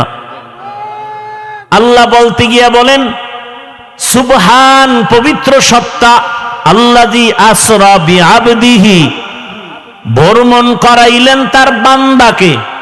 এখানে একটা পয়েন্ট খুব খেয়াল করবেন, ভ্রমণ করাইলেন আল্লাহ তার, এখানে বান্দা বলতে কে? মুহাম্মদুর রাসূলুল্লাহ। আচ্ছা, এখানে অনেক কঠিন কথা। কোরআনে হাকিমে আমার আল্লাহ নূহ নবীকে নাম ধরে ডাকছেন, ইয়া নূহ। ইব্রাহিম নবীরে ডাকলেন, ওয়ানা দাইনাহু আইয়া ইব্রাহিম। মূসা নবীরে ডাকলেন, আমা তিলকা বিয়ামিনিকা ইয়া মূসা। কিন্তু কোরআনে হাকিমে কোথাও আমার রব আমার রসুলের নাম ধরে ডাকেন নাই। খুব খেয়াল করিয়েন, আল্লাহ পাক আমার নবীকে যত জায়গায় ডাকছেন সম্মান সূচক শব্দ দিয়ে ডাকছেন, ইয়া আইয়ুহাল মুজাম্মিল কুমিল লাইলা ইল্লা কলিলা, ইয়া আইয়ুহাল মুদ্দাসসির কুম ফাআনজির ওয়া রাব্বাকা ফাকাব্বির ওয়া সিয়াবাকা ফাতাহহির। আমার নবীকে রাহমাতুল লিল আলামিন উপাধি দিয়ে সম্বোধন করলেন, আমার নবীকে শাহিদা ওয়া মুবাশশিরা বলে সম্বোধন করলেন, আমার নবীকে সম্বোধন করলেন তাহা, ইয়াসিন, কোথাও নাম নিলেন না। কিন্তু শব্দগুলো যে আল্লাহ সম্বোধন করলেন বড় দামি। পৃথিবীর ইতিহাসে রসুলের একটা সফর হলো মেরাজ, এটা বেঈমানেরা মানতে পারে না। এত বিশাল বড় একটা অলৌকিক ঘটনার ক্ষেত্রে আমার রসুলকে একটা দামি শব্দ দিয়ে সম্বোধন না করে শুধু বান্দা বললেন কেন? একটা নরমাল শব্দ। আমরাও বান্দা, ইহুদিরাও বান্দা, খ্রিস্টানেরাও বান্দা, আমার রসুলও বান্দা। বান্দা শব্দ নবীকে কেন বলা হলো? এর 4টা কারণ আছে। কয় কারণ বলবো? একটা কারণ বলি, বাকি বলার সময় হবে কিনা জানি না। আমার আল্লাহ আমার রসুলকে বান্দা বললেন কেন? এত নরমাল শব্দ। আমরাও বান্দা, রসুলও বান্দা, ইহুদিরাও বান্দা, খ্রিস্টানেরাও বান্দা, নবীও বান্দা। আল্লাহ পাক নবীকে বান্দা বলার এখানে 4টা কারণ। 1 নাম্বার কারণ হলো আমার নবী নিজেই নিজেরে বান্দা বললে বড় খুশি হয়ে যান। আমার নবীকে বান্দা বলতে গেলে নবী নিজেই বড় খুশি। ওই যে হুদাইবিয়ার সন্ধির সময় খেয়াল করেন, যখন লেখাপড়া শুরু, লিখতেছে হযরত আলী কাগজ। নবী তো লিখতেও পারেন না, দেখা পড়তেও পারেন না। এখন সন্ধির মধ্যে লেখছে মুহাম্মদ ইবনে আব্দুল্লাহ মিন রাসূলিল্লাহ, আল্লাহর পক্ষ থেকে যিনি রসুল তিনি মুহাম্মদ আব্দুল্লাহর ছেলে। এখন মুশরিকরা কয়, এই রসুল লেখা হলো কেন? রসুল যদি মানি তা তার সন্ধি থাকে না। আমরা তো মুহাম্মদকে মুহাম্মদ মানি, রসুল মানি না। এখন ওমর তরবারি নিয়ে রেডি, নবী অর্ডার দিলি সাইজ করে ফেলাম। নবী কয় না, ঝগড়ায় যাইও না, চুক্তি হইতেছে, এবার রসুল নামটা কেটে দাও আলী। আলী কয়, নবী আপনি কি রসুল না? বলে হ্যাঁ। ওটা কাটবো কেন? আমার কল্লা কাটতে পারি, রসুল কাটবো না। ওমরও রেডি, কাটবে না। এইবার নবী কয় তাহলে আমার কাছে দাও। নবী নিছেন চুক্তিপত্র নিয়ে, বলে রসুল শব্দটা লেখা কোথায়? আমাকে আঙ্গুল দিয়া ধরাও। নবীকে ধরায় দিছেন। নবী শাহাদাত আঙ্গুলটা রেখে এভাবে একটা টান দিছেন, লেখা মুছে গেছে। নবীজি নিজের বান্দা বললে বড় খুশি হয়।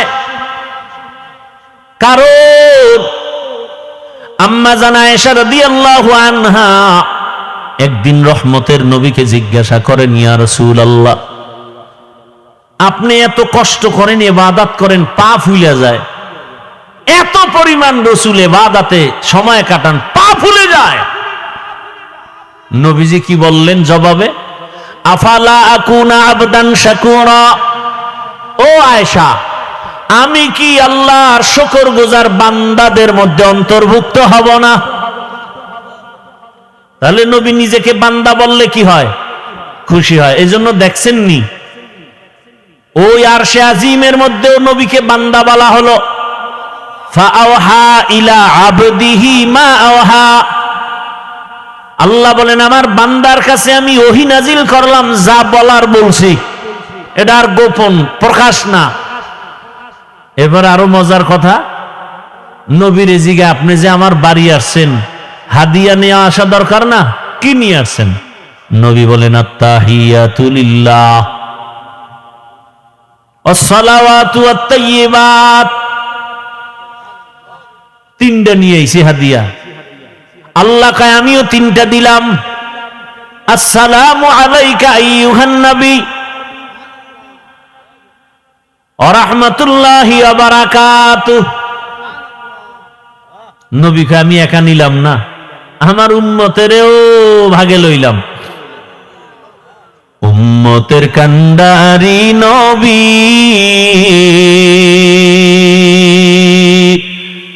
কাঁদছেন উম্মতের লাগি, এখনো কাঁদেন নবীজি শুয়ে মদিনার পানে। নবী বিনে কে তারাবে পুলসিরাত মিজানে, নবী বিনে কে তারাবে পুলসিরাত মিজানে। রহমতের নবী যখন বললেন আমার উম্মতেরও শামিল করি, আসসালামু আলাইনা কন না কেন, ওয়া আলা ইবাদিল্লাহিস সালিহিন।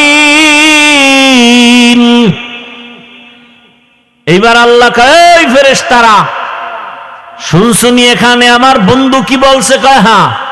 তোরাও সাক্ষী দে। ফেরেশতারাও বলল আশহাদু আল্লাহ ইলাহা ইল্লাল্লাহু ওয়া আশহাদু আন্না মুহাম্মাদান। কারা কইছে এই কথা? ফেরেশতারা। খেয়াল করেন কিন্তু, আশহাদু আল্লা ইলাহা ইল্লাল্লাহু আন্না মুহাম্মাদার রাসূলুল্লাহ, মুহাম্মাদান কইয়া ফেরেশতারা থেমে গেছে। মুহাম্মাদান আবদুহু ওয়া রাসূলুহু।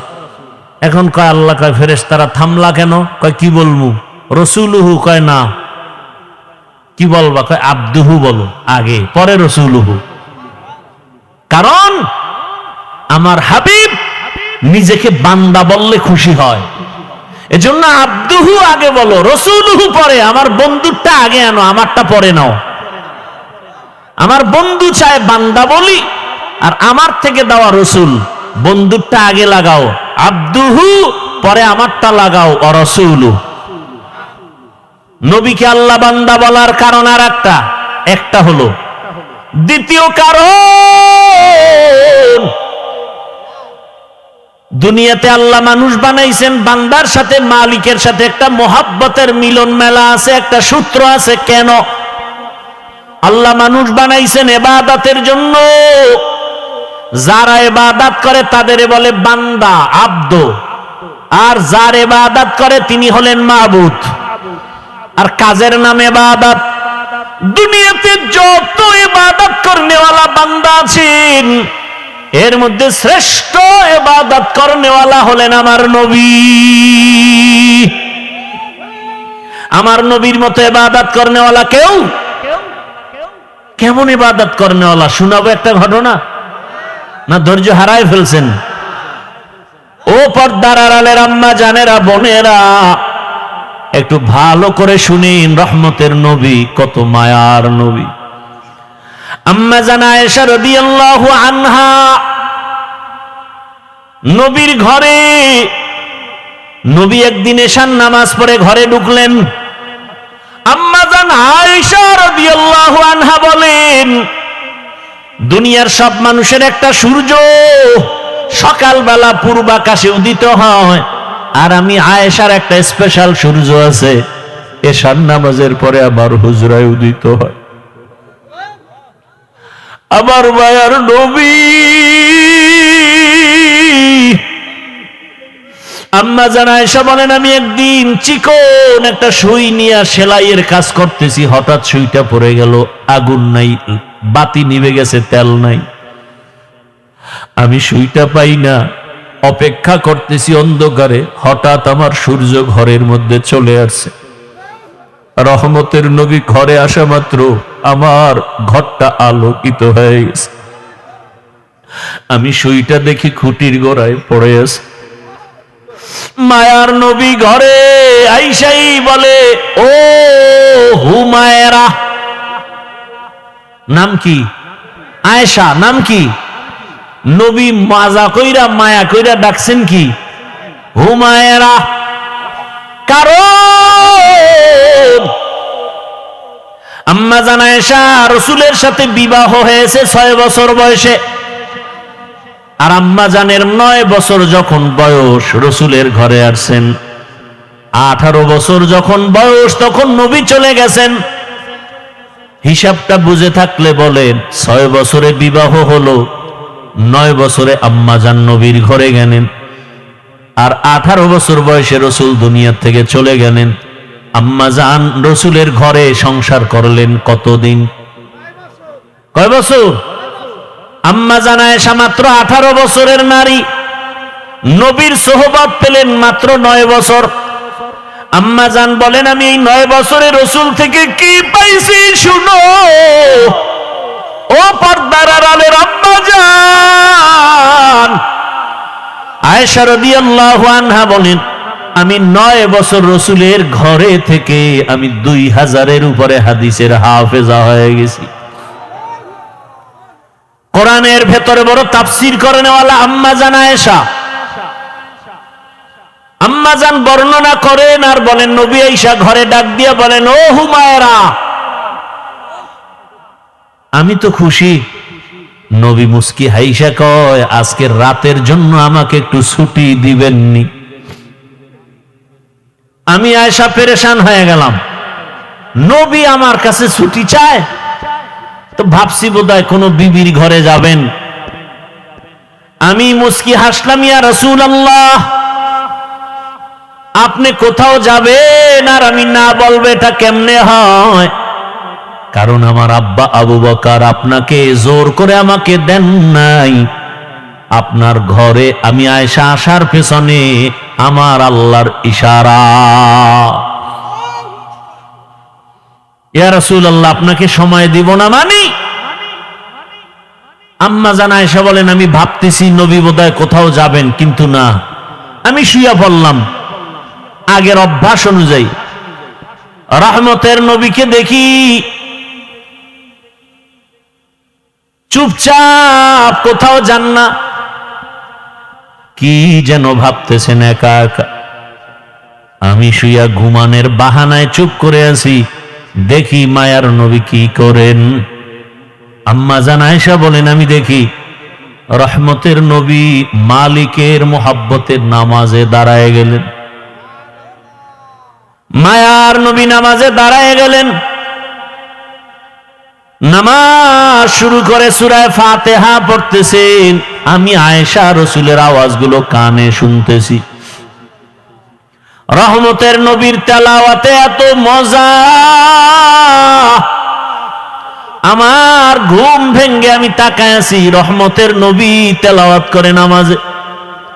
কিন্তু আমি আবার ভয় পেয়ে গেলাম। আমি জীবনে যতবার দেখছি রাসূল নামাজ আদায় করে, কিন্তু আজকে দেখি ভিন্ন। রহমতের নবী নামাজে অঝোর ধারায় কান্না করতেছেন, কান্না কান্না, দাড়ি ভিজে ভিজে চোখের পানি পড়ে। নবী তেলাওয়াত করে আর কাঁদেন। কোরআনে হাকিমের বড় সূরা সূরা বাকারা তেলাওয়াত শুরু করলেন। মনে করলাম অর্ধেক গিয়ে রুকুতে যাবেন, কিন্তু দেখি না, নবী কাঁদেন আর তেলাওয়াত করেন। করতে করতে পুরা সূরা বাকারা, এত বিশাল সূরাটা শেষ করে ফেললেন। ভাবলাম এবার নবী রুকুতে যাবেন, দেখি না, পরের সূরাটাও শুরু করলেন। নবী তেলাওয়াত করতেছেন আর কান্না করতেছেন। এর পরের সূরাটাও তেলাওয়াত করলেন। অঝোর ধারায় রাসূলের কান্না। আমি আয়েশা ভয় পেয়ে গেলাম, মনে হয় রহমতের নবী জীবনের শেষ নামাজ বুঝি আদায় করতেছে। এত কান্না। রহমতের নবী মাত্র প্রথম রাকাতে এতগুলো সূরা পড়িয়া দীর্ঘ সময়, রাত অনেক পার হয়ে গেল, নবী সবে মাত্র রুকুর মধ্যে গেলেন। ভাবলাম নবী রুকু তাড়াতাড়ি করবেন, নবীকে জীবনে আমি এত দেরি করতে দেখি না, এত দেরিতে রুকুতে গেলেন আর দেরি করলেন। ভাবলাম মনে হয় নবী উঠবেন না, অনেক সময় পার হয়ে গেল, কান্না তো বন্ধ নাই। এক পর্যায়ে রাসূল দাঁড়ায় গেলেন, রুকু থেকে দাঁড়াইয়া কান্না অবস্থায় আবার সিজদায় চলে গেলেন। মাত্র প্রথম রাকাতের প্রথম সিজদায় গিয়া নবী এত মায়ার কান্না শুরু করলেন। নবী মাথা উঠান না। আমি ভয় পেয়ে গেলাম নবীর জীবনের শেষ নামাজ নাকি, আমারও ভয়। রহমতের নবী প্রথম রাকাতের প্রথম সিজদায় পড়ে আছেন, কান্না। নবী মাথা উঠান না, উঠান না, উঠান না। হঠাৎ করে আমি আয়েশা কান সোজা করে শুনি মসজিদের হুজরার বাহিরে বেলালের কণ্ঠের আওয়াজ। বেলাল ডাক দেয় প্রতিদিন, আজও ডাক দিয়া কয়, ইয়া রাসূলুল্লাহ, আজ নামাজের ফজরের সময় কাছে, তাড়াতাড়ি প্রস্তুতি নেন ফজরের নামাজ আদায় করার জন্য। নবী এখনো প্রথম রাকাতের প্রথম সিজদায় পড়ে কান্না করেন, এখনো দ্বিতীয় সিজদা করেন নাই, দ্বিতীয় রাকাতও পড়া হয় নাই। রহমতের নবীর কান্না মনে হয় পুরা ঘর নামাজের জায়গা ভিজে গেল। রহমতের নবীকে আমি জিজ্ঞাসা করি, ইয়া রাসূলুল্লাহ, আপনি এত কাঁদেন, আপনার তো কোনো গুনাহ নাই, আপনাকে প্রায় দেখি আপনি কান্না করেন। আমার নবী বলেন, আয়েশা, আমার কলিজায় কত ব্যথা তুমি জানো না রে আয়েশা। নবী বললেন, ইয়া রাসূলুল্লাহ, আপনার জীবনে তো বহু কষ্টের কথা শুনছি, এমন কোন কষ্ট আছে নাকি যে বারবার আপনার দিলের মধ্যে আঘাত করে? মায়ার নবী কান্না করে কয়, আয়েশা, জীবনের কষ্টের কথা শেষ করা যাবে না রে আয়েশা। 3টা বছর পর্যন্ত আমার কওমের লোকেরা গৃহবন্দী করে রাখছে, পানি দেয় নাই, খানা দেয় নাই, গাছের পাতা চাবাইয়া চাবাইয়া পেটের ক্ষুধা নিবারণ করেছি, পেটে পাথর বেঁধেছি। ও আয়েশা, এত কষ্টের মাঝে আমার সব থেকে বেশি মনে পড়ে তায়েফের জমিনের পাথরের আঘাত। আমি যখন কালেমার দাওয়াত নিয়ে তায়েফের জমিনে চলে গেলাম, ওই তায়েফের বেঈমানেরা ছোট ছোট বাচ্চাদেরকে লেলিয়ে দিয়েছে। ওই তায়েফের ছোট ছোট বাচ্চাগুলো পাথর হাতের মধ্যে নিয়ে আমার শরীরে বসা পড়ে না, বাসি পড়ে না রে আয়েশা। ওই তায়েফের ময়দানের ছোট ছোট বাচ্চাগুলো এত জোরে জোরে পাথর মেরেছে, মনে হয় যেন পাথরের আঘাতে বৃষ্টির মতো আমার শরীর থেকে রক্ত পড়িয়ে জুতা মোবারক আটকে গেছে। আমার ওই কাফেরদের বাচ্চাদের পাথরের আঘাত আমার শরীর থেকে রক্ত পড়িয়া জুতা আটকে গেছে, আমি সহ্য করতে পারি নাই। আসমান থেকে আমার আল্লাহ জিবরাইলের পাঠায় কয়, যাও যাও, আমার মায়ার নবী কান্না করলে আমি আল্লাহ সহ্য করতে পারি না।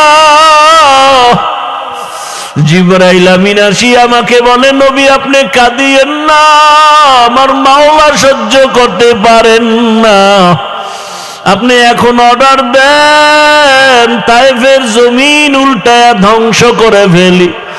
মায়ার নবী বলে, ভাই জিবরাইল ওদের মারিও না, ওরা জানে না আমি কেমন, ওরা জানে না আমি কেমন, আমি কত বড় অসহায়, আমি কত বড় ইয়তীম। এই তায়েফের মানুষ জানে না আমি যে বাবা হারা সন্তান। আমি দুনিয়াতে আসি একবারও বাবা বলে ডাক দিতে পারি না। বাবার আদর থেকে আমি বঞ্চিত, মায়ের আদর থেকে আমি বঞ্চিত। ও জিবরাইল এদের মারিও না। ও আয়েশা, ওই তায়েফের কথা মনে পড়লে আমি আর সহ্য করতে পারি না রে আয়েশা। আমার শরীর থেকে কি পরিমাণ রক্ত জমিনে পড়ে গেছিল। আমি অসহায়, আমার বাবা নাই, আমার মা নাই, দাদাও চলে গেছে। এত কষ্টের জীবন আমার রব আমাকে এত আদর করেছেন। ওই মা হারা বাবা হারার ভেতর আমি আমার রবের ভুলি নাই। ও পর্দার আড়ালের মা বোনেরা, ও বৃদ্ধ বাবাজিরা, ও যুবক বাবারা, এই ময়দানে কত আল্লাহর বান্দা আছো, মা নাই, বাবাও নাই। আজকে মা হারা বাবা হারা সন্তানের কলিজায় কত আঘাত। এই মা বাবার চোখের পানি আর দোয়া ছাড়া মানুষ হওয়া সম্ভব না রে বাবা। ওই মায়ের চোখের পানি, বাবার চোখের পানি আর কষ্ট আজ আল্লাহ চেয়ারে বসাইছেন। ওরে মা বাবার জীবনের কষ্টের ঋণ আদায় করা যাবে না রে সন্তান। আমার মায়ার নবী কাঁদেন মা হারা বাবা হারা হয়ে। ও এতিম সন্তানেরা, ওই মা বাবার চেহারাটাও কি মনে পড়ে না? কবরের মধ্যে রেখে কেমনে আরামে ঘুমাও। তোমার আমার মা জীবনে কত কষ্ট করেছে, একটু চোখ বন্ধ করে খেয়াল করো বাবারা। ও যুবকেরা, বৃদ্ধ বাবাজিরা, পর্দার আড়ালের মা বোনেরা, ওই আমার মালিকের ভুলে গেছেন। কোন দিন যেন মালিক ডাক দেয় আর থাকা যাবে না। ওই মা বাবার জন্য চোখের পানি ছেড়ে দোয়া করেন। কত বাবা এত কষ্ট করে করে সন্তানকে বড় বানাইছেন। এক সময় বাবা চাল কিনতে পারে নাই, ডাল কিনতে পারে নাই। কত বাবার মনে চাইতো ইলিশ মাছ খাবে, কিনার মতো টাকা ছিল না। কত মায়ের অন্তর চাইতো বেদানা আঙ্গুর খাবে, কেনার টাকা ছিল না। আজকে সন্তান তোমার ঘরে মাছের অভাব নাই, ফলের অভাব নাই, কিন্তু ওই মাছ আর ফল কে খাবে? মা বাবার সাদা কাপড়ের প্যাকেট হয়ে কবরে পড়ে আছে। ওরে তুমি শীতের রাতে ঘুমাইলে মা ঘুমাইতেন না। রাতের গভীরে আসিয়া দেখতেন সন্তানটার মশারি নাই, শীতের ভেতরে গায়ে কম্বল নাই। মা বারবার কম্বল উঠায় দেয়, মশারি টানায় দেন। আজকে ওই মা বাবাকে ঠান্ডা মাটির মধ্যে রেখে যারা আরামে ঘুমাও, ওই মায়ের চেহারাটাও কি মনে পড়ে না? বাবার কথা কি মনে পড়ে না? ওই মা বাবার ঋণ আদায় কেমনে করবা? চোখের পানি ছেড়ে আল্লাহর কাছে কান্না করে দোয়া করো। আর যার মা বাবা বেঁচে আছে, ও আমার যুবক বাবারা, দোয়া নিও। ওই মা বাবার দোয়া ছাড়া জীবনের সফলতার দরজা খুলবে না রে বাবা। ও আমার কলিজার যুবক, ওই মা বাবারে কষ্ট দিও না রে বাবা। যদি বাবাকে পাও, হাতটা ধরে দোয়া নেওয়ার চেষ্টা করিও। এই রত্ন হারায় গেলে আর জীবনে পাওয়া যাবে না। ওই বাবারে পাইলে দোয়া নিও, জীবনের সফলতার দরজা খুলে যাবে। মায়েকে পাইলে ঘরে গিয়া মাকে বলিও, মা জীবনে কত বেয়াদবি করেছি, তুমি গোপনে কষ্ট পেয়ে কান্না করেছো। আজ তওবার নিয়ত করেছি আর বেয়াদবি করব না, তুমি আমার মাথায় হাতটা দিয়া দোয়া করে দাও। মাকে যদি বলতে পারো, দেখবা মায়ের চোখের কোঠায় পানি। মা ডেকে বলবে, বাবা আয়। মোহাব্বত নিয়া মাথায় হাত দিয়া ডাকবে, ও আরশে আজিমের মালিক, আমার কলিজার সন্তানটাকে কবুল করে নাও। ও সন্তানেরা, ওই মা বাবার দোয়া নিয়ে আগায়া যাও, ওলামায়ে কেরামের দোয়া, শিক্ষকের দোয়া নিয়ে আগাও।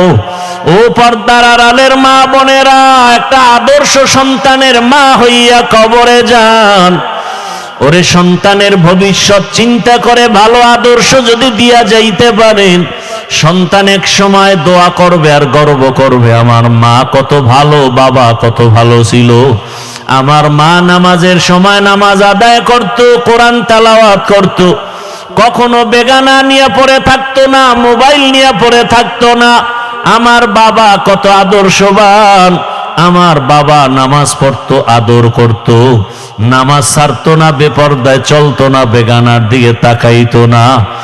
আর যদি মা বাবারা খারাপ আদর্শ রেখে চলে যান, সন্তান এক সময় মনে মনে ধিক্কার দিয়া বলবে, আমার মা বাবা এত খারাপ ছিল, আমি কেমনে ভালো হব।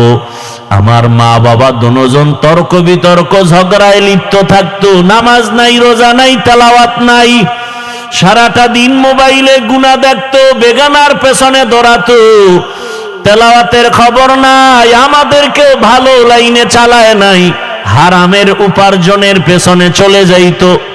ধিক্কার জানাবে রে মা বাবা, এখনো সময় আছে, তওবা করেন, আল্লাহর কাছে মন খুলে দুফোঁটা চোখের পানি ছেড়ে বলেন, হে মালিক, জীবনে তো গুনাহ কম করি নাই, আজ থেকে গুনাহ করব না, নামাজ ছাড়ব না, বেপরদায় চলব না। আর যুবকেরাও তওবা করো, আর কোনদিন মা বাবার সাথে বেয়াদবি করবা না, নামাজ ছাড়বা না, দাড়ি কাটবা না, বেপরদায় চলবা না। মা বাবার দোয়া নিয়া, শিক্ষকের দোয়া নিয়া, উলামায়ে কেরামের দোয়া পরামর্শ নিয়া, রসুলের মোহাব্বত নিয়া, নবীজির আদর্শ মেনে চলবা।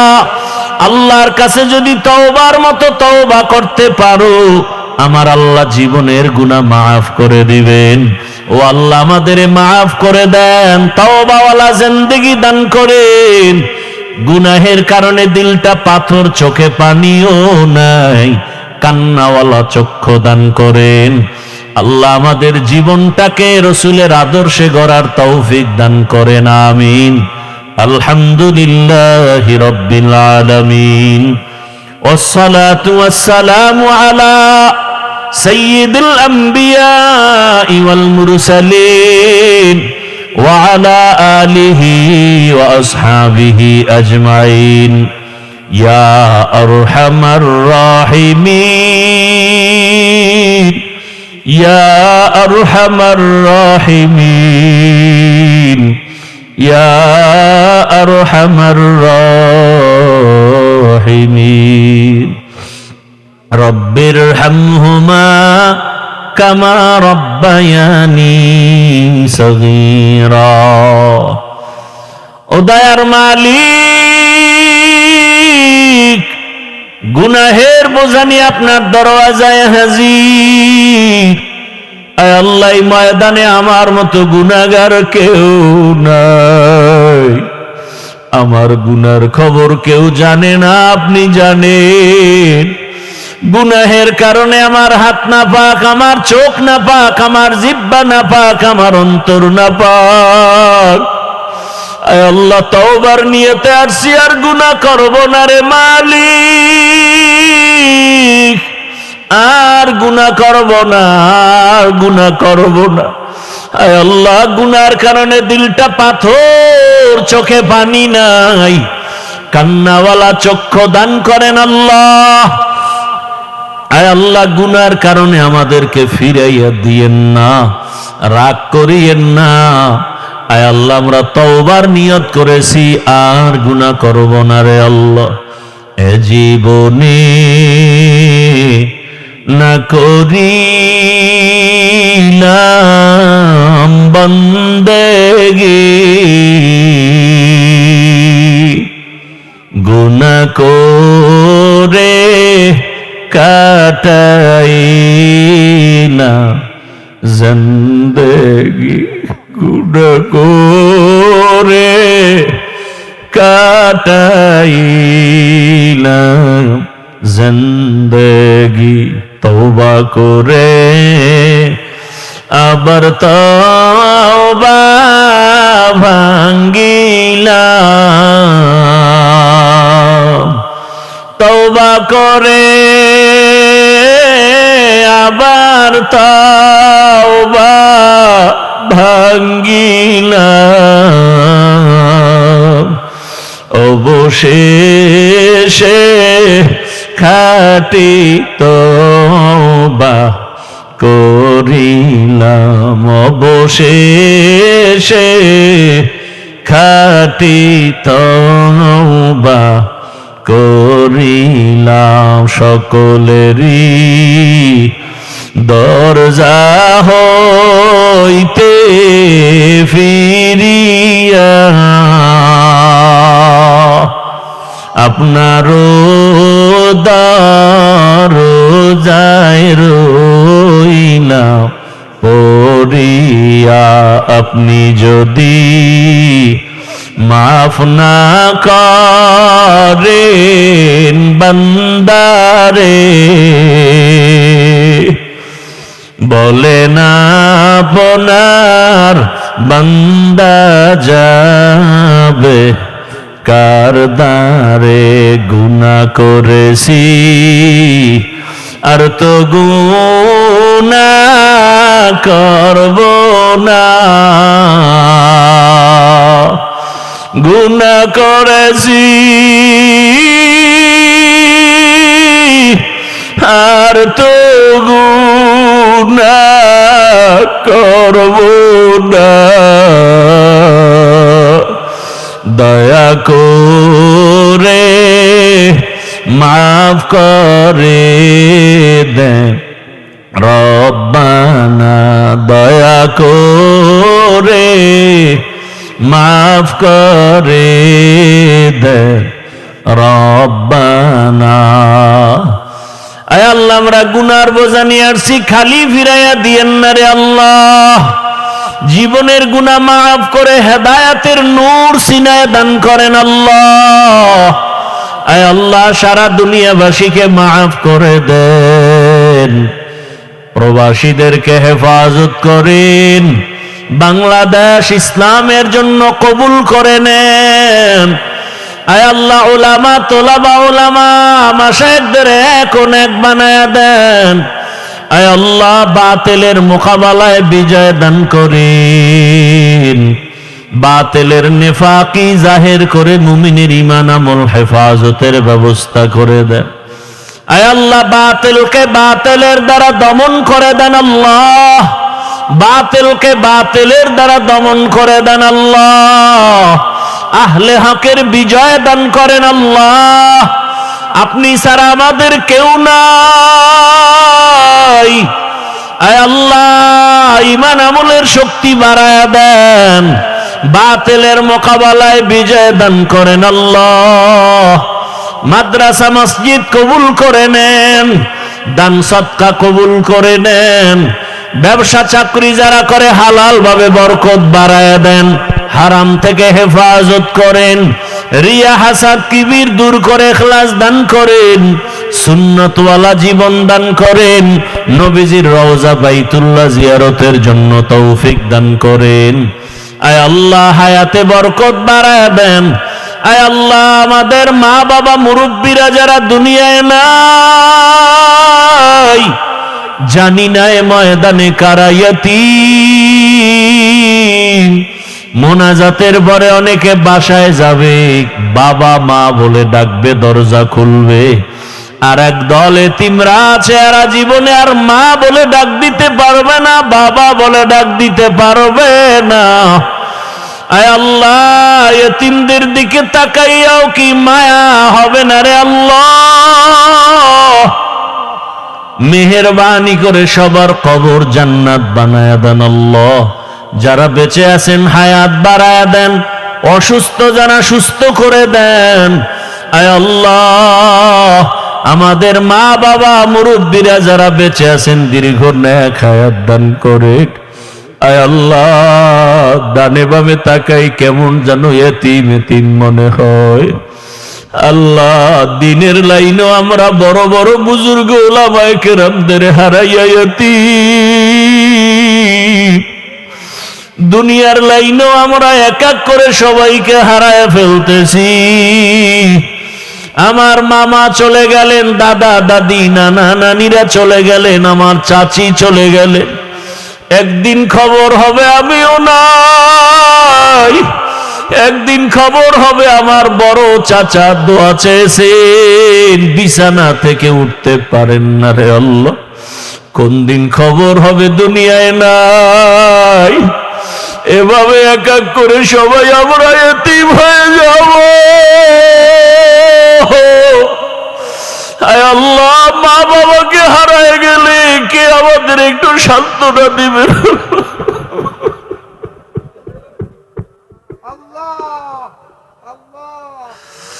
আল্লাহ, যার বাবা বেঁচে থাকিয়া যদি বিছানায় অসুস্থ থাকে, ছেলের কলিজাটা বড় হয়ে থাকে। বাবায় বিছানায় থাকলেও মনে হয় একটা গাছ আমাকে ছায়া দিতেছে।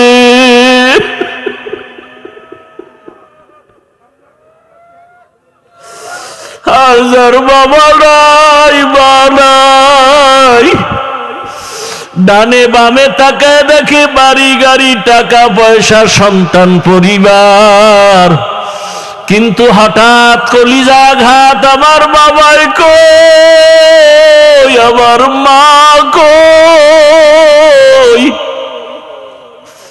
আমার বাবা থাকলে আমার কলিজাটা কত বড় থাকতো, মা থাকলে কত কলিজা বড় থাকতো। বিপদে পড়লে মাকে বলতো মা দোয়া করিও, বাবাকে বলে দোয়া করিও। যার মা নাই বাবা নাই, ডানে তাকায় অসহায়, বামে তাকায় অসহায়, কার কাছে দোয়া চাইবে? ও আল্লাহ, এতিমদের দিকে তাকাইয়া দেখে, এই ময়দানে কি আপনার মোহাব্বতের কান্নাওয়ালা কেউ নাই? ওরে যার চোখে পানি, তার কাছে দোয়া চাও রে। ও আল্লাহর গোলামেরা দোয়া চাও, কান্নাওয়ালার দোয়া ফেরত যাবে না রে মালিক। যার পছন্দ হয় আপনার কাছে চোখের পানি, তার ওসিলায় মাফ করে দেন। আমাদের মা বাবা আপনজন মুরব্বীরা যারা বেঁচে আছেন, হায়াত বাড়ায় দেন। মা অসুস্থ, কুদরতের দ্বারা সুস্থ বানায় দেন। বাবাকে পূর্ণ সুস্থ বানায় দেন। আয় আল্লাহ, চাচা চাচি আপনজনের ভেতরে যারা, সবাইকে সুস্থ বানায় দেন। আয় আল্লাহ, সবার অন্তরে মোহাব্বত বাড়াইয়া আপন আপন হইয়া দুনিয়াতে জীবন চালাবার তৌফিক দান করেন। নফস শয়তানের ধোঁকা থেকে আমাদেরকে হেফাজত করেন আল্লাহ। আয় আল্লাহ, একে অপরের আপন হইয়া সহযোগী হইয়া দুনিয়ায় জীবন যাপনের তৌফিক দান করেন, ইজ্জতের জীবন দান করেন, দিলের নেক আশা পুরায়া দেন। সারা দুনিয়ায় খেদমতের জন্য ইজ্জতের সাথে কবুল করে নেন। আয় আল্লাহ, দিনের মারকাজগুলো কবুল করে নেন। আয় আল্লাহ, ইখলাসওয়ালা তাকওয়াওয়ালা জীবন দান করেন। নবীজির মোহাব্বতে আমাদের দিলের নেক আশা পূরণ করে দেন। আয় আল্লাহ, দোয়া মোনাজাত কবুল করে নেন। আয় আল্লাহ, সবাইকে দিনের খাদেম হিসেবে কবুল করে নেন। জাহেরি বাতিনি দুশ্মনের মোকাবেলায় বিজয় দান করেন। আওয়াজে কথায় রুহানিয়াতে স্পষ্টতর বাড়ায় দেন। আয় আল্লাহ, বরকতি রিজিক দান করেন, ঋণ আদায়ের ব্যবস্থা করে দেন আল্লাহ। নবীজির মোহাব্বতে আমাদের দোয়া কবুল করে নেন।